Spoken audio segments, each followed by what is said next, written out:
Mesdames et messieurs, bonsoir. Oh, ce sera pas facile. Mesdames et messieurs, bonsoir. Mon nom, c'est André Champagne. On est très heureux de vous savoir avec nous en aussi grand nombre. Il y a même des invités qui se sont surpris tout à l'heure de voir à quel point vous étiez nombreux ici avec nous.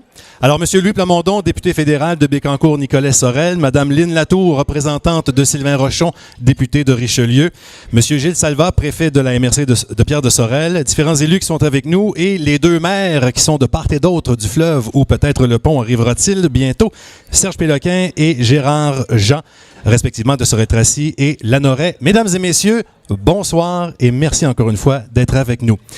C'est pas aussi sexy qu'une partie de hockey, peut-être un pont. D'ailleurs, nos éperviers ont gagné. Je pense que ça mérite, ouais, ça mérite ça.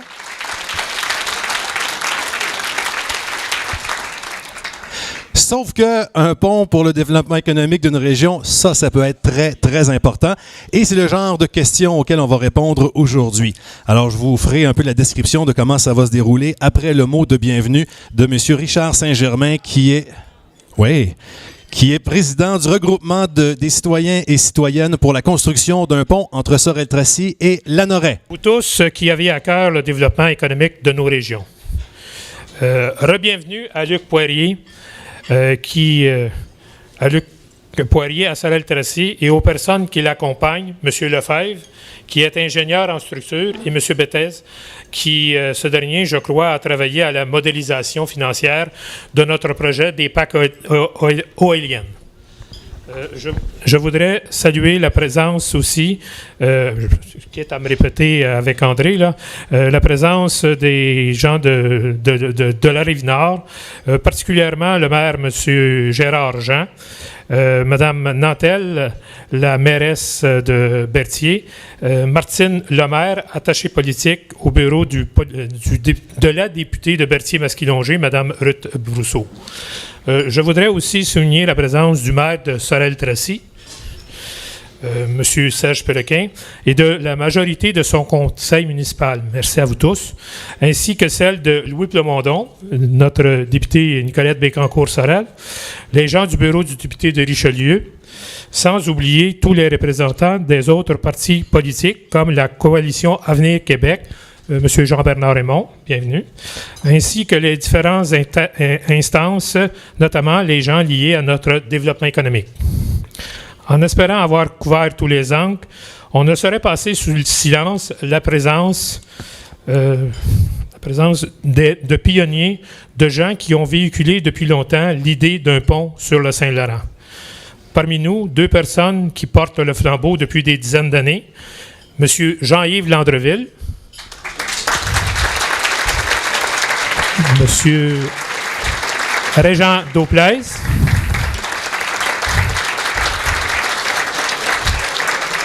sans oublier M. Yvon Bibeau et Oliver Gravel.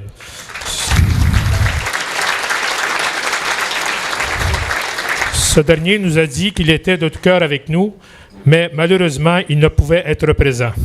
Ces pionniers ont aussi eu des émules. Je pense sur la Rive-Nord à Mme Réjeanne Dumontier et à ses sœurs, présentes ici ce soir, qui, en association avec M. Carl Lemoine, où est Carl?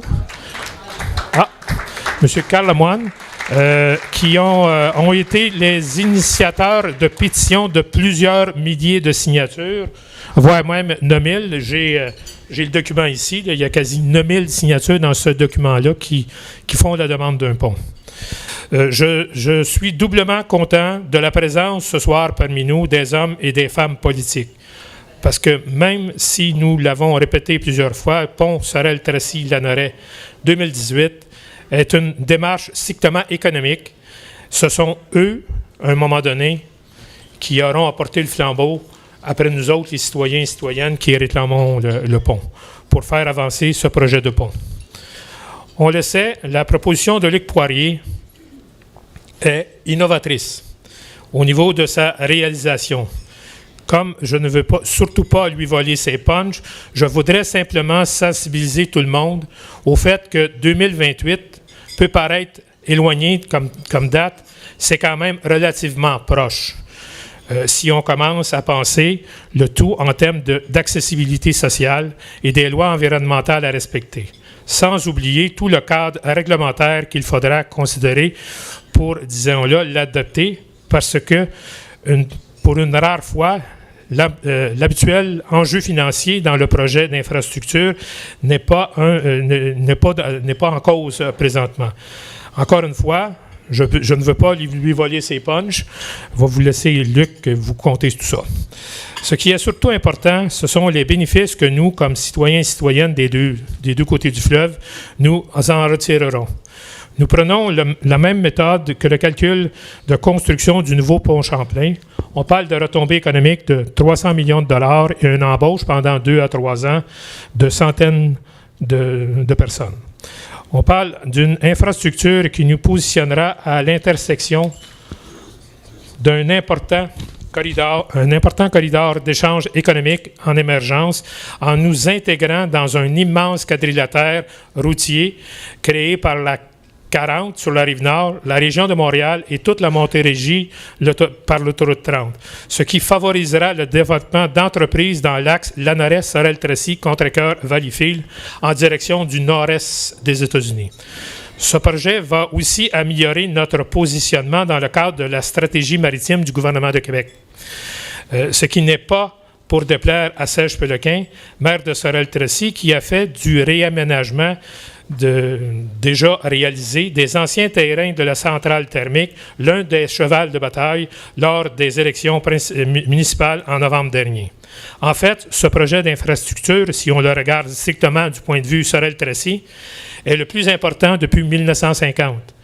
Dans date de l'émergence de ce qu'on appelait dans le temps, ou à l'époque, la QIT. Ce n'est pas rien, et c'était un symbole puissant, comme pourrait être le projet du nouveau pont.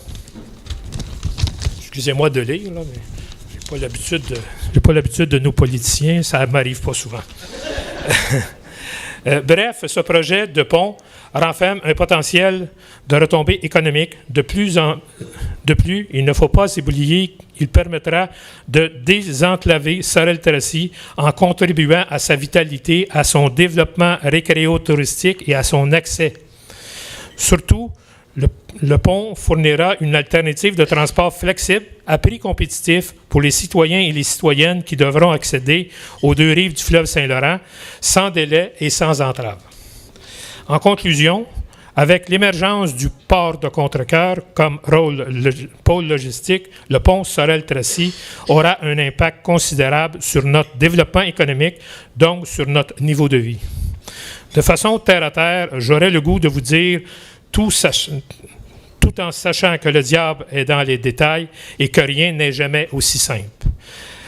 Mais avec la proposition de Luc Poirier, l'argent est sur la table, nous devons saisir le plus rapidement possible cette opportunité. Avec un pont entre Sorel-Tracy et Lanoret, c'est aussi et d'abord construire des ponts entre les hommes et les femmes des municipalités respectives. C'est aussi construire avec les intervenants sociaux, politiques de tous les paliers gouvernementaux. C'est un défi important et c'est ce que nous animera dans les semaines et les mois à venir. Merci de votre écoute.